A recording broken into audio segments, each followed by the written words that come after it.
I know even sometimes in meditation, Vervaeke talks about how when it helps the focus to, let's say you're doing breathing meditation and you've been brought away by thoughts and you come back to the breath to do a quick labeling and not to think too much about it, not make that the meditation, but you Mhm. do a little quick labeling of like what that was, and Oh, that like helps to, thinking.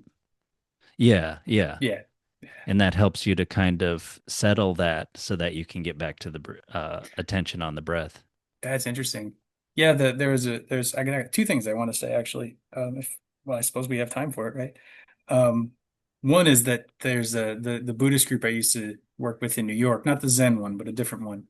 Um, Zen people wouldn't do this, I don't think. But the other one is in the Burmese tradition. Noting was their main practice. So you would just sit and you would note everything. So you would note like Hmm. if you're feeling you breathe, okay, breathing, okay, tension, okay, lightness, thoughts, and that just becomes your practice. Hmm. I think that's a main practice in like a lot of mindfulness traditions. I don't think it's, just this one line, but that was where I learned it from.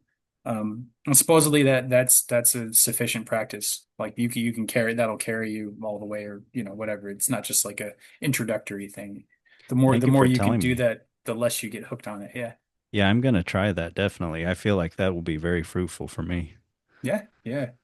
And then the other thing I wanted to say, uh, this sort of popped into my head when you were talking about the demons and the knowledge and stuff, that one of the key things in that mental framework is you have to know the demon's true name, right? Mm. It doesn't come up in the fairy tale so much, but you have to know the demon or the monster, but you have to know their true name.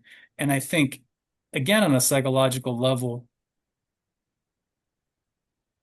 it can be even as simple as like if you are angry all the time or you have a lot of anger issues, but you never sit and get to know your anger, like really Mm. sit with it, like he does with the spirit. We're like, okay, the spirit's out of the bottle, it's angry, it's there, but he's also standing there kind of holding his own with it.